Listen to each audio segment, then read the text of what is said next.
How big a threat is China to Britain? Is the government saying one thing and doing another on immigration? And will the election give the public a real choice? This is Politics Live.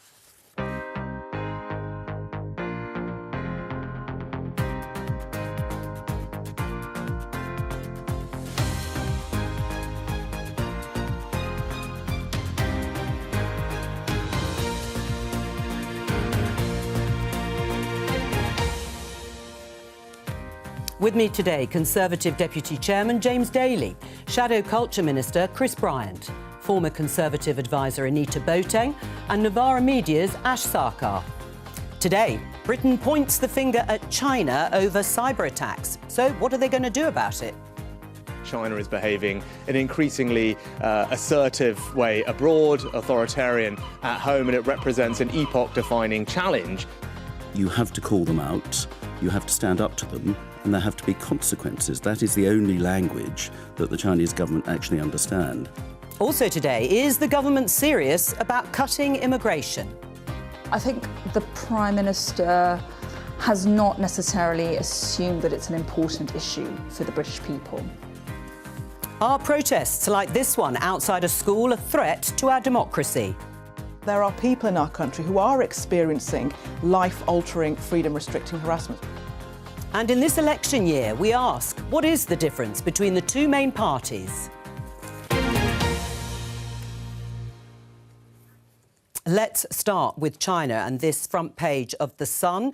Government to punish cyber raid, China hack attack on UK. The Deputy Prime Minister, Oliver Dowden, is making a statement this afternoon outlining the threat of cyber attacks from China after personal details were accessed from millions of voters by China, or at least the links were there. And now the attacks were on the Electoral Commission. They took place in 2021, but were only revealed last year. A number of MPs have also been targeted, apparently, by the Chinese regime, has led to one of them, you heard there in the headlines, Conservative MP Tim Lawton saying, I think China is the most dangerous nation on the planet across a whole range of issues, security, but also climate change. So my opening question, starting with you, James, is do you agree with him?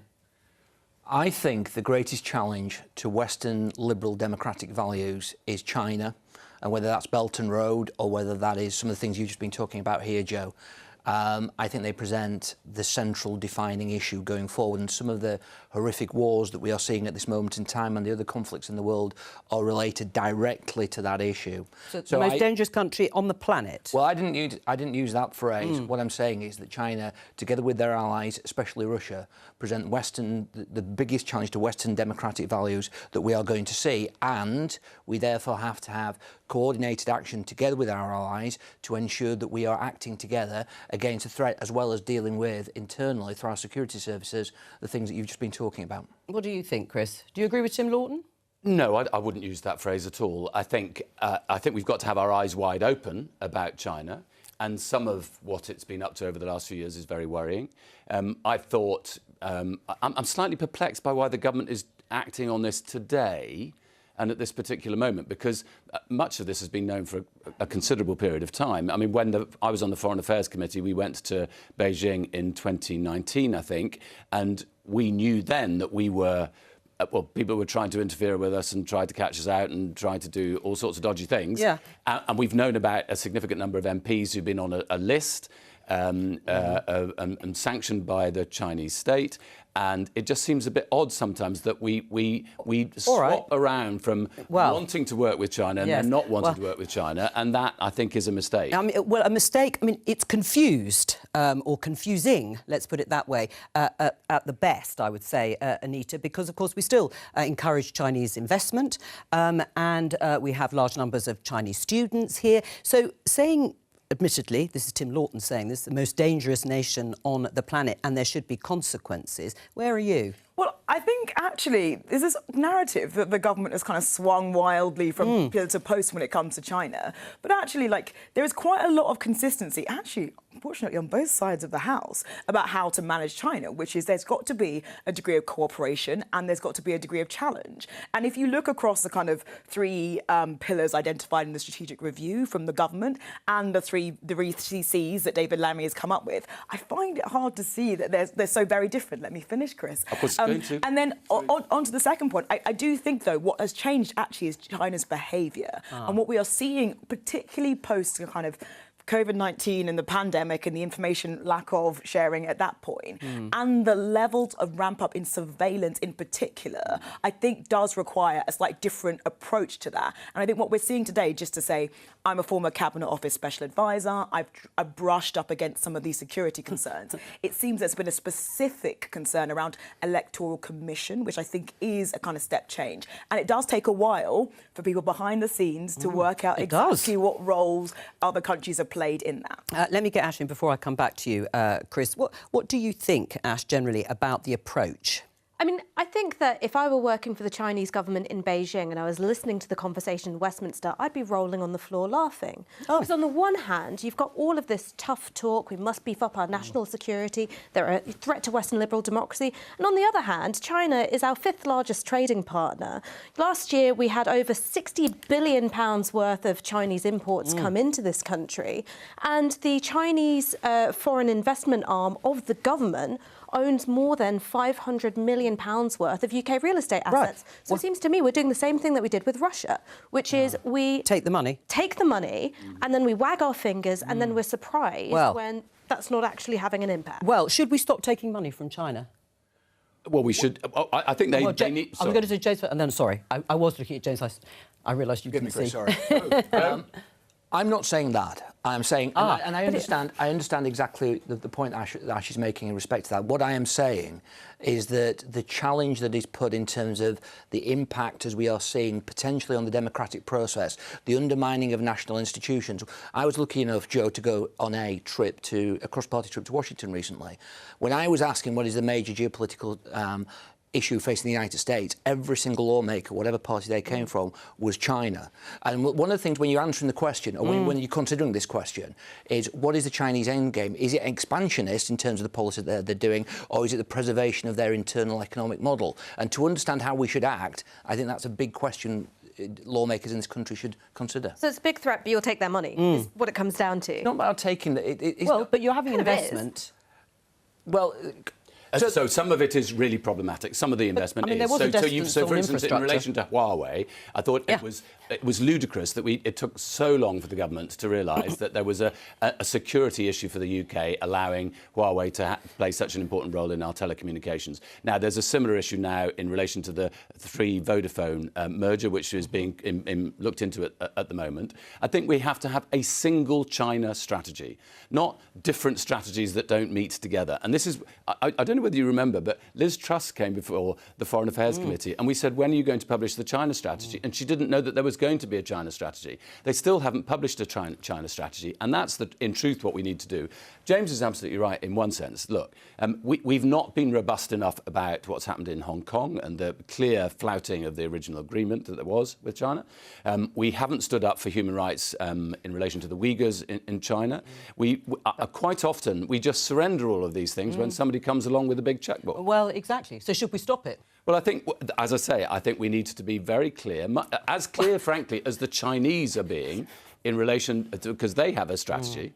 And most of their strategy is patience. Right. Well, it sounds like a continuation of the same, but we'll come to that later on when we talk about the differences between Labour and the Conservatives. But let's talk about another important issue, which is immigration. The BBC's analysis editor, Ros Atkins, has a panorama programme out tonight on the levels of legal immigration to the UK, which has reached record highs in recent years, and we can talk to the man himself.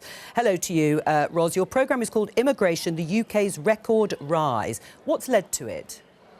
Hi, Jo. Well, we've been looking at the visas issued last year. There were 1.4 million visas issued. And if we go into the detail of who received that, it helps us understand what has happened both with overall immigration levels, but also, crucially, the net migration level, which is the difference between the number of people coming in and the number of people leaving. But if we look at those visas, the biggest single block within that is social care workers. Overseas care workers and their dependents account for around 41% of all the visas issued. We could also, students account for 41% and their dependents. Care workers account for around a quarter, along with their dependents. And then you have humanitarian visas, which account for around 7%. So overseas students and their dependents, the biggest single block, then care workers and their dependents, and then also humanitarian visas. And what's interesting about all three is that the issuing of those visas connects to choices that the government has made. It sought overseas students, it sought overseas care workers, and it chose to offer visas to people from places like Hong Kong and Ukraine. I should say that often those decisions came with a great deal of support behind them, but nonetheless they were government choices, and they have contributed to that 1.4 million figure. What about the politics of this issue? Because it has become a potent issue for years, decades it seems, and still is now, isn't it? It very much is a potent issue. If we go back to the Brexit referendum of 2016, one of the big promises of those in favour of Brexit was that it would help the UK take back control of its immigration system. And once Brexit had happened, well, the UK does have more control of its immigration system. But it's used that control to allow more people to come to the UK. And that is at odds with what the Conservatives said in their 2019 election manifesto, where they said overall immigration would come down. And this was an issue I wanted to understand. So I've been speaking to the former Home Secretary, Suella Braverman, and I wanted to ask her why she thought Rishi Sunak has not overseen a fall in net migration. I struggled myself as Home Secretary to even have a meaningful conversation with him about it. I was left to written correspondence on several occasions throughout a period of 12 months, putting forward policy proposals, but he refused to talk to me. Ros Atkins, just tell us when it's on. It's on 8 p.m. on BBC One this evening, but if you're particularly keen, you can watch the programme right now on iPlayer. Oh, well, thank you very much. I'm sure there will be many people who are very keen. That's Ros Atkins. To go to the point that he raised, James, that this is a choice the government has actively made. Record levels of net migration are down to the choices of Conservative governments. That's right. Well, quite clearly, the level of migration we have now is down to policies this government put in place. Right. And Joe, I'm more than happy as a Conservative MP to be held to account in respect to that, in terms of the decisions regarding Ukraine, in terms of the decisions regarding Hong Kong, in terms of the 600,000 target in respect to students, which is financing many of the universities that we have in this country, which is bringing a massive economic positive hit in respect to this country. So why do you want to bring the numbers down? Because I think that there is an acceptance, which has been articulated by the Prime Minister and other senior politicians, including myself, that net migration in terms of sustainability, in terms of housing, in terms of doctor surgeries, in terms of all of those other things, is now at a level where it is too high. But why did you let it get that high? Because actually the humanitarian visas we just heard account for only 7%. So why did you let it get so high? Well, I'm very pleased that this Prime Minister is taking steps to reduce legal migration by 300,000 over the next year. But you've just made the argument for high levels of net migration for the reasons that have just been explained. We need those care workers. The students bring in a lot of money. It's our biggest export. So do you want it up or down? Well, down. And I'll just give you one practical example of that. Last year, as Ross has just said, that we brought in, I think it was 100,000 people on health and social care visas. 120,000 dependents came in with those people. We are now putting in policies to restrict the dependents who can come. So policies are being put in place to reduce migration, and I'm very pleased about that. Right, and how are you going to fill the recruitment in the care sector? Over the next 2 years, 8.6 billion has been provided by the government in terms of the care sector, and we've seen positive signs in terms of recruitment. And you agree with all of that, don't you, Chris?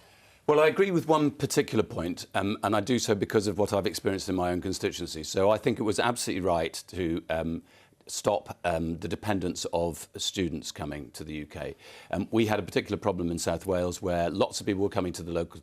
In the past, lots of students came to the local university from Europe, and they were mostly 18, 19, 20-year-olds. Now, suddenly, we were having 25, 27-year-olds, mostly coming from Africa, and they were coming with dependents.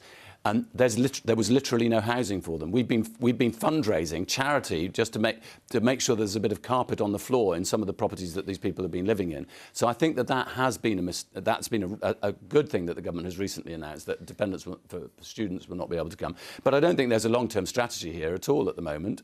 And the truth is that most voters can make a very clear distinction between students coming here, which they think is good because it helps for the UK economy, doctors coming here to work, or nurses coming to work, or care workers coming to work in our system.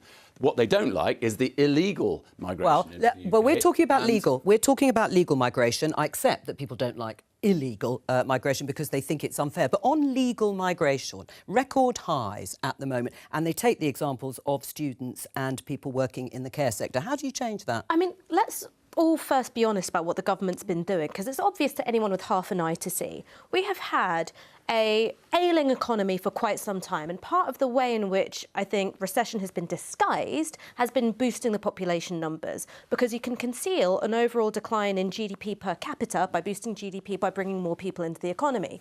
The government has been doing that with, you know, on one side, and promising crackdowns on illegal migration on the other, and then they're surprised when everyone's upset that the numbers of legal migration keeps going up. So the first thing to say is that there's been a political game being played here, and migrants, quite frankly, are the ones to suffer, and people lose faith in politicians because they do the opposite of what they say they're going to do. Secondly, it comes down to what I think has been a real failure of investment and training in this country. So you get rid of the nurses' bursary, we're relying on foreign-born nurses who are trained abroad. Now, because of the staff retention crisis in the NHS, a story came out today that 9,000 foreign-born nurses a year are leaving the NHS to work in countries where pay is better. We have an ageing population and a completely dysfunctional elderly care system. And a falling birth rate. Right? And a falling birth rate. So we're relying on foreign-born workers to come in and staff our care system. I mean, I'm sorry, it's disgusting that we're cracking down on their dependents. They're looking after our family. They should come and be able to bring theirs. I agree, and it's not just that industry. I mean, you could say exactly the same about the construction industry in the UK. We for far too long, we've relied on people coming in from other countries to do that work, rather than, and for that matter, in the hospitality industry. You're against the policy that bans care workers bringing in dependents? Sorry. Are you in favour of care workers bringing their dependents with them or not? In certain circumstances, they should be able to, and in others, they shouldn't. But my main point really is that we should be training people in the UK to do a lot of the jobs, in particular in construction and hospitality, which and the care system as well, which we haven't. How will some of that is some of that is actually for the industry to do. I said I'm. But how long will that take? Well, everything always takes time. Nothing's going to happen overnight. But the truth is, we've been relying as a country on this for far too long. Why not be honest and then wrong. just say we need these high levels of immigration? Well, we need some migration into the UK, of course, and in South Wales for a very long time, a lot of the doctors that we had were doctors that had come from the Indian subcontinent, and thank God for them. But it hasn't been an honest conversation, has it? Because Conservative governments have repeatedly pledged to bring down the numbers. You failed to do so because you can't or you don't want to. Well, I don't know how clear I can be in respect to this, that the Brexit, the issue regarding Brexit was the government was able to control immigration policy. If we are to be found as a government to be the policies that we have pursued have not been in the country's interest or have been against manifesto commitments that we've made, then it is for the country to decide upon that. I am saying to you, Jo, that in terms of the policies that I believe in, I believe that bringing foreign students into this country for all sorts of reasons, including the massive economic benefit it brings, is a very good thing. In many other European countries, the students are not within the actual the migration figures. But having successive prime ministers go out and say we're going to cut net migration to tens of thousands when it never got anywhere near that, below 100,000. I mean, all that kind of false promise, which was always known to be a false promise from the very beginning, brings the whole of politics into disrepute. Jo, in terms of what Ashley's saying, we've seen record investment in the NHS, record investment in social care, record numbers of nurses. Of course, we are addressing these issues, record investment in skills. We are addressing this problem and reducing the immigration levels that we have. Let me just bring in Anita. I mean, what is the solution to this conundrum? Because Boris Johnson, I seem to remember, tried to push a sort of recruitment drive, talked about a high-wage economy. It didn't work, so they went back to having more care workers coming from abroad to fill the jobs. I think this is the weird discussion that we have about immigration, is that we kind of forget that it's very, very dynamic, that things change year upon year. And I think if you look at the patterns of what's happened, for instance, post-pandemic, when you've seen you saw a drop-off, of course you did, and then quite a significant uptick. And you've seen, in response to Brexit, a different kind of profile of people coming into the country. The most people that come in are Indian, for instance, which wasn't the case before before Brexit. And so the solutions are all about responding specifically to what's happening at the moment. So you've got at the moment a bulge, for instance, in student numbers. James has talked about the policy that's coming in that's going to impact dependents. There's also been an increase in the thresholds that people have to earn to come into the country. But it probably is going to take a couple of years where it will be higher and then will fall back again because students tend to lag when it comes to departures from the country. But if there are fewer foreign students coming here, what's going to happen? Tuition fees will go up. Who's going to plug the financial gap? I feel like it's always about creating a balance. And so at the moment, we've got a situation where there are a lot of students coming through the system. That will work its way, and we are expecting the projections to kind of come down somewhat. This is Migration Watch. All of those groups say that it could come down in a couple of years. But I also think the things that we're putting in place, like, for instance, the policy the government brought in that was around whether or not you're going to end up increasing qualifications and support around care, for instance, they will take a while to manifest. And I think that immigration, the benefit of kind of bringing back control is that you actually can have a system where you can respond to what's happening in the moment. So I think it does take a lot of time when it comes to migration policy. But I think that what you can do now is you can tweak things. And I think that's a positive thing. I don't think that we are going to see a massive decline in the number of international students, and I'll tell you why. Because of the cuts to central government fundings to universities have become increasingly reliant on international students. Well, let's just show that headlines. You're saying UK universities and the Times get most of their fees from foreign students, and increasing reliance on cash from overseas means some institutions get over three-quarters of their fee. Look what's happened to the allocated funding for teaching and higher education. In real terms, in 2021-2022, funding for teaching was in real terms 78% lower than it was 10 years before that. Where are you going to get the money from? So this is what I would say is that the approach so far, which is gutting central government funding to universities, has failed. Is just in limited amounts of money. Hang on. You asked me a question. So you would increase tax that you would raise taxes. And I think that you could do it by increasing corporation tax. That would be my solution: is invest in a high-skilled, well-trained economy. You don't get one of those for free. Right. And these are complicated issues, and I just think it takes a lot longer to be able to see the response to what's happening in policy. We've seen this across all of immigration. It's really, really dynamic. And I really think that there's one silver bullet or even 10 that are going to make this completely a different kind of number that you're talking about. But I don't think anybody's suggesting that there's a single bullet, are they? Well, I mean, corporation tax going up and then all these problems are solved. To fund universities, specifically. I'm not supporting that. Yeah, but what about the care workers? I still wasn't clear whether you are in favour of reversing that policy. And that's because I don't know what Labour Party policy on that is. And I'm here as a Labour representative. Yeah, but you know what the government policy, and the government policy is to stop care workers bringing dependents over to the UK, which could lead to a severe drop in the number of people in the care sector. But are you in favour of reversing that policy? I don't know what the Labour Party position is, so I'm not going to make it up on my head. Morally, the carers who looked after my grandma were doing the most intimate kind of bodily care. They were such a huge support for my mum. I think I was about to make the point that you're now making. But shouldn't they be allowed to bring their kids with them? Of course, there's a good argument for that. And if the danger is that we end up having nobody able to do provide social care or in any of the other professions that we desperately need in the UK, then that's going to be a problem that we will have to return to, of course.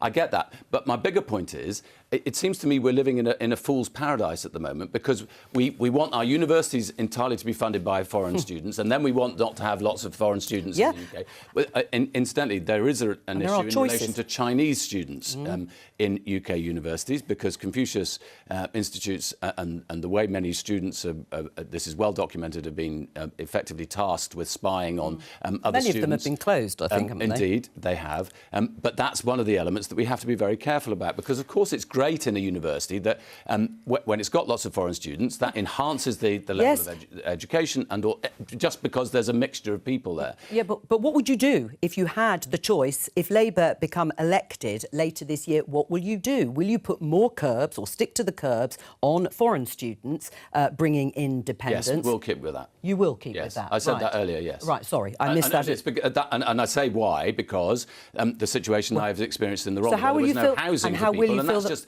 it's unfair to force people to come here. But how will you fill the financial gap then that's left? Because we've just seen that universities are so reliant on foreign students. Well, the universities are going to have to move to a different model. They can't just rely on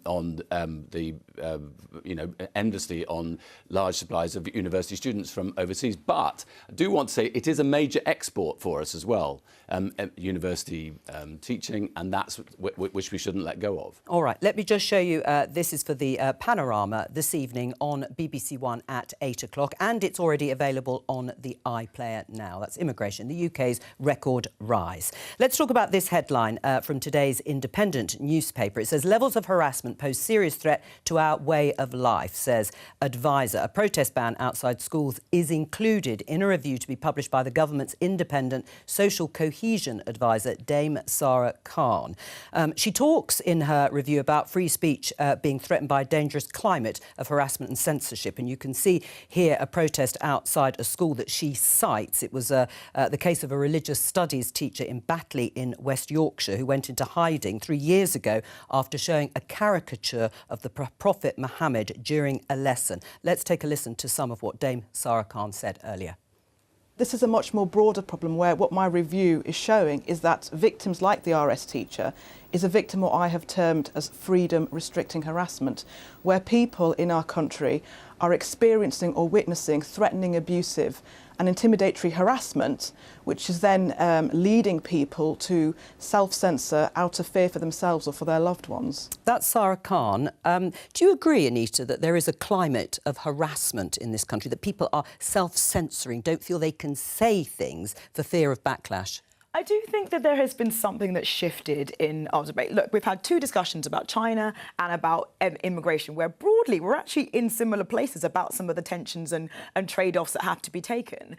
And yet, I think if we went onto social media right now and tried to have a similar conversation, you'd end up rowing with the people that allowed us on either end of the spectrum that don't really represent the majority opinion. So I think there has been a shift in how we do that. And in response, of course, people out of concern for their loved ones, for their community, do make sure that they, think carefully and often don't wade into discussions where they may have an important voice and a thing to contribute. And I think that does coarsen debate, but also because it removes those people from the conversation, but it also puts people off from participation in public life across all swathes of ways. We talk about politics, but really this is about community groups. This is about being a local councillor. These are all becoming more challenging in our society. And I think particularly in an election year, it's incumbent on all of us to find those moments actually of agreement where we can. Right. Do you think the case that's cited, particularly by Sarah Khan, of the religious studies teacher in Batley in West Yorkshire, you could see the protests outside the school at the time,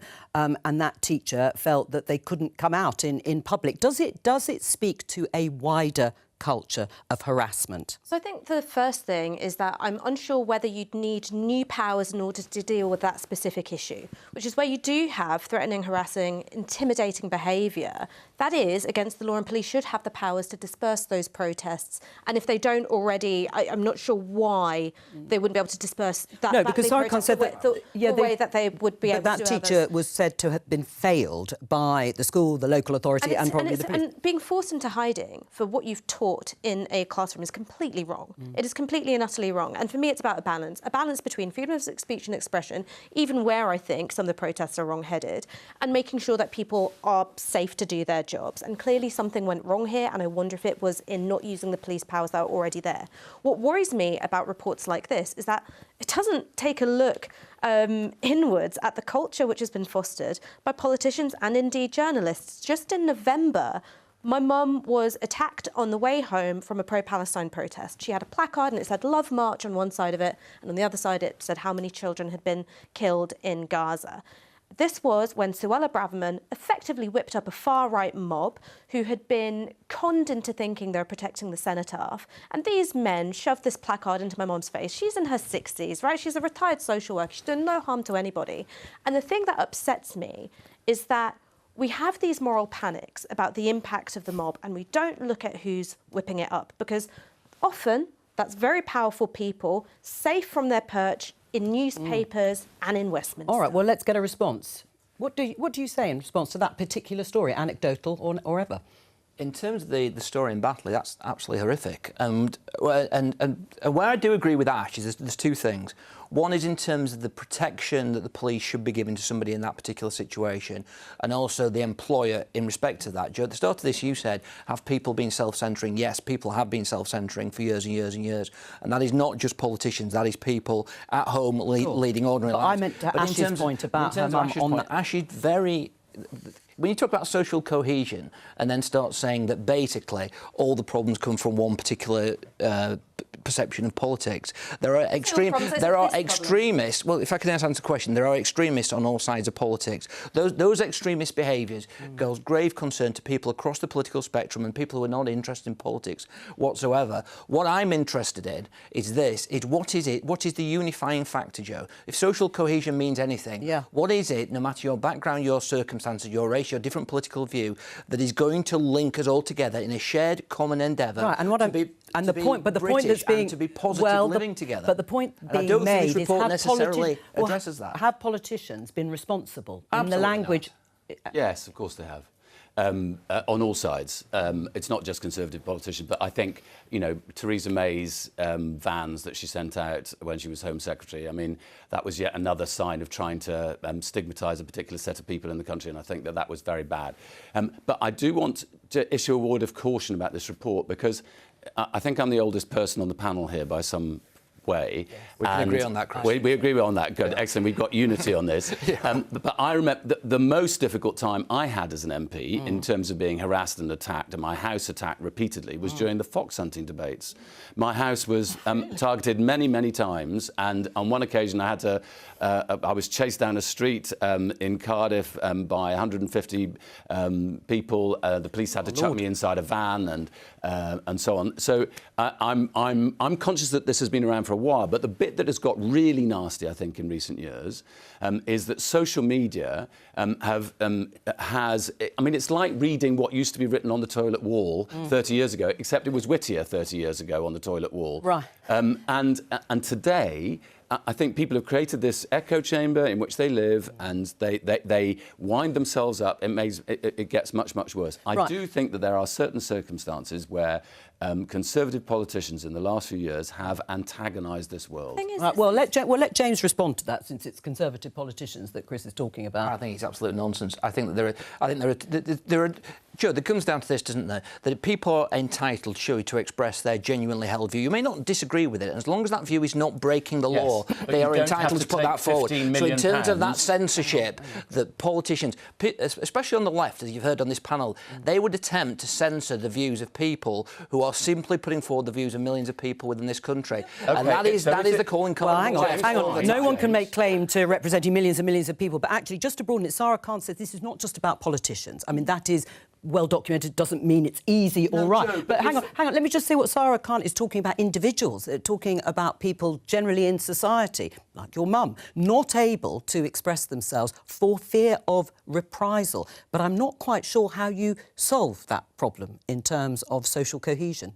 Yeah, and I think, by the way, I don't think it's simply a question of pointing your finger at social media sites and going, why do you do this? Because I do think there's an element of, unfortunately, human nature in how we look for often the opinions of people that we don't even know, and we don't even know where they're coming from, and amplify them in order to pick the kind of worst examples of a thing that we may have seen. I mean, I think that, for instance, we saw a report last month that showed that actually Labour politicians had been harassed disproportionately over the situation in Gaza, and that hasn't come from the Conservatives doing anything in particular. This is a broader issue, and I sometimes think we coarsen debate when we make it a simple issue of saying, well, if that person didn't do that and that person didn't do that, then our society would be different. I get all of that. It's a lot more complicated. I get all of that, but I do want to make this point, that if politicians take £15 million from a man who says that a particular black woman MP should be shot, I think that does add into that, puts just a little bit more poison into the well. Jeremy Corbyn elected as Prime Minister, and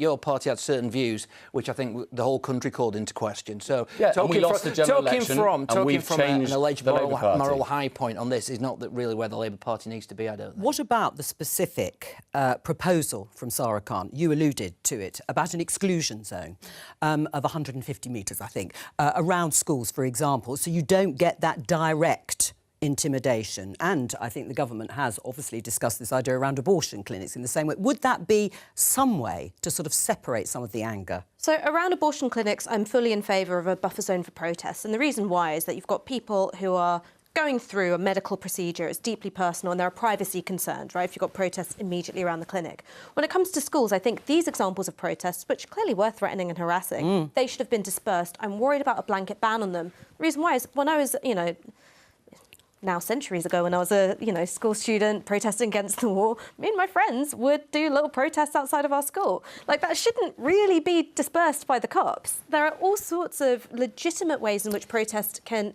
occur around a school, and I'd be worried about a law which cracked down on legitimate political expression as well as the kind of behaviour that we think is really, really wrong. Well, it's a difficult judgment to make, though, isn't it? I mean, would you support that proposal? I think that I really do think it's a question of balance. I think a lot of what we're dealing with when it comes to harassment in particular is that tension between the right to express a view, a strongly held view sometimes, but also making sure people do not feel intimidated. And I think really the key to getting that right is honestly doing it on a case-by-case basis. So I think she actually has a lot of other proposals that are very interesting around, like, could you have a more cross-departmental, cross-Whitehall, a body that specifically tries to drive this action that you're thinking more long-term? Because I think there are probably things that we need to do short-term to sort of slightly stabilise and cool calming waters on the debate right now. But then the broader mission of building social cohesion, unfortunately, is going to take a very long time. Oh, I'm sure it will. I mean, just before we move on, James and Chris, but James, first of all, do you think the government should take on these proposals, particularly the one about the exclusion zones?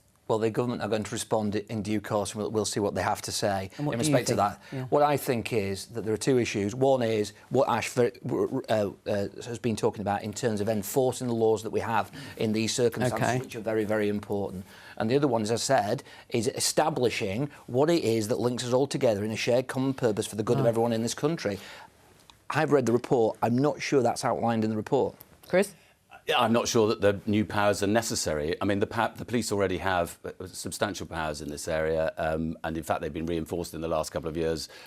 You could argue they're now too draconian, the powers that the police have in relation to protesting. So I'm not sure that they're necessary. There's just one thing I do... It seemed that she was saying that there are lots of people who are self-censoring. Yeah. Well, a little bit of self-censorship is a good thing, isn't it? Sometimes it's better if I don't just spout everything that comes into my head. Agreed. When have you actually done that? No, I'm only joking. Right. Now you're trying to censor me. No, not at all. No, please, speak freely. Some of the things that, when I was a kid, would be thought, standard things to be able to be said. We now understand, to be wrong. Right. Let's have a look at this headline. Labour and Conservatives both refuse to commit to compensating WASPy women. We've got an election coming up this year, did you know? And some people have argued and continue to argue that the Conservatives and Labour have fairly similar policy positions. This was one of the most recent iterations from the weekend. The front benchers from neither party would say if they would compensate those women who lost out due to state pension rises. There was another issue, and that's on the pensions triple lock. The Daily Mirror headline, pensions triple lock saved from axe, as both Labour and Tories promise to keep it. I wasn't sure whether it was about to be axed or not. But Chris, do you agree, broadly speaking, you're in the same position as the Conservatives in terms of the sort of offer? No, I think we're very fundamentally different. Our fundamental premise is different. We believe in the Labour Party that we achieve far more by our common endeavour than we do by going it alone. That is an important principle for our foreign affairs and for the way we run our country. We have a leader in Keir Starmer who has changed his party. The Conservative Party have a leader who is constantly running scared of his party. Let me give you one instance where, for instance, if we'd been in the government in the last few years, we would have brought significant change. 2022, P&O. Remember, they fired everybody and then they rehired them through an agency. Everybody in the government at the time, the Conservative government at the time, said this was absolutely appalling, disgusting, and they would deal with it as immediately. Nothing has been done. If we come into power, we will ban fire and rehire because it's immoral. James, big difference between the two of you with that example? The big difference between the two of us is that we have a plan and the Labour Party don't have a plan. The Labour Party have a leader who... What does that mean, have a plan? We have a plan for the economy, we have a plan...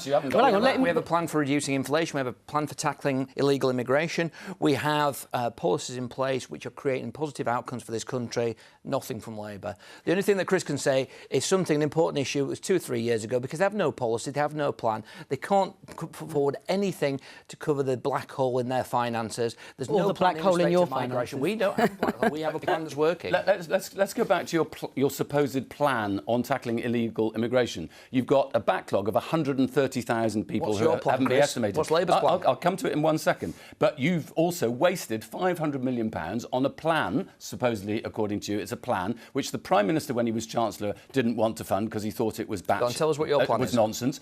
Well, the first thing we need to do is we need to smash the criminal gangs. We shouldn't. That's not a plan. By the time people have got to How are you the going to French, do it? by the time the people have got to the, How are you going to to do the it? French coast, you've already lost the plot. You need to have been. But how are you doing going it to right do at the it? very- So- All right, well, you've picked that one issue, but just broadly speaking, Anita and Ash, do you think there is a big enough difference, and does it matter? I think it hugely matters whether or not you can have a clear difference in policies. And while there are individual policies that you can point at, particularly around, council housing, you go, this is a difference between Labour and the Conservatives. What Keir Starmer has shown is that he is willing to backtrack and scrap his pledges when he comes under even the most minuscule amount of pressure from the media. We saw that when it came to the £28 billion of green investment. That's now been watered down to the point that much of it was already existing funding. And that's just after we've spent most of last year above a 1.5 degree increase in global temperature changes rather than below it. We've gone past certain climate tipping points. And he's backtracked on student loans, he's backtracked, tuition fees, I mean. He's backtracked, potentially will backtrack on this new package of workers' rights, coming under pressure from Peter Mandelson there. And so what that shows is that, well, yeah, there might be these individual policies. You can't trust them to keep. Well, on that, Chris? He's pragmatic, quite right too, and he's changed. That's a nice way of saying liar. No, it's not. It's not. It's not. We will not do what Liz Truss did, which is make vast, uncosted plans and crash the UK economy. But you've got to have some policy. So in relation to the 28 billion, completely right for us to change the policy, because when we came up with the policy, that was before Liz Truss crashed the economy, when borrowing was very cheap for government, and now it's much more expensive. Even after, so it would be Liz Truss. utterly Stuck by it irresponsible. after that. That's not true. It would be utterly irresponsible for the Labour Party to go forward to a general election making uncosted promises which don't add up. The government's doing it at the moment, incidentally. They've now said that they're going to scrap national insurance in the next Parliament. That is completely uncosted. £46 billion. All right. uncosted Well, look, promise. one person who's quit the Labour Party, long-standing, lifelong probably supporter, we'll show you this headline in The Standard, Owen Jones, to back new movement supporting Greens and independents because he's lost faith in Keir Starmer and the Labour Party to deliver for people. I was absolutely shocked. You could have blown me over with a feather when Owen Jones left the Labour Party. I mean, it was almost as shocking as when Elton John announced that he was gay. I mean, in the end, does it matter? It does matter. There's two dimensions to it. One's moral and one's strategic. For Owen, he was saying that Keir Starmer, when he said that Israel has the right to cut off food, fuel and water to Gaza, and then Emily Thornberry backed him up on that exact line. That was last October. I think we're in March. I think for him, and seeing the human cost He did not of say that in Ash, Israel, and you know no, he he did. clarified. Keir Starmer says he clarified it. Let me just get the other, because I'm afraid we're sort of running out of time. But the second is strategic, right? What Owen is saying is that loyal voters don't get rewarded. If you say, I'm going to give you my vote no matter what, you don't end up exerting pressure on political parties. It's swing voters who have influence. But what happened in 2019, I suppose, is what Keir Starmer will want to. Is there a real choice for voters at the next election, Anita? I think there is, and I think there is a clear difference. But I think the thing that's fascinating about what Labour is trying to do is it basically is saying, we'll just be slightly more competent in tackling some of these problems, because there are no big ideas for how you might give a significant shift in tackling some of these problems. Like, Chris was about to do his kind of run through all the immigration policy, but basically is like, we'll do this really hard thing better. We'll grow the economy. I think that no one has tried to do for a very long time. Let me finish, Chris. Please do it once. You can do it. And so fundamentally, you get to a situation where if you look at the mess they've made of even a very simple thing like saying whether you're going to spend 28 billion or not, there is no reason to believe there'll be more competence coming from if Labour win the election, the Labour government. You've got 20 seconds. Competence would be a good thing in government, wouldn't it? It really would. All it takes is competence and will, well, right? This government has shown absolutely no level of competence, professionalism or decency in the last few years. Let us into the secret. Tell us a policy. Any? We will build 1.5 million homes. Well, and on that, we will stop. That's the election manifesto for you right there. That's all we have time for today. Thank you to all of my guests. I'll be back tomorrow with more Politics Live at 12:15 from all of us here. Have a great afternoon. Bye-bye.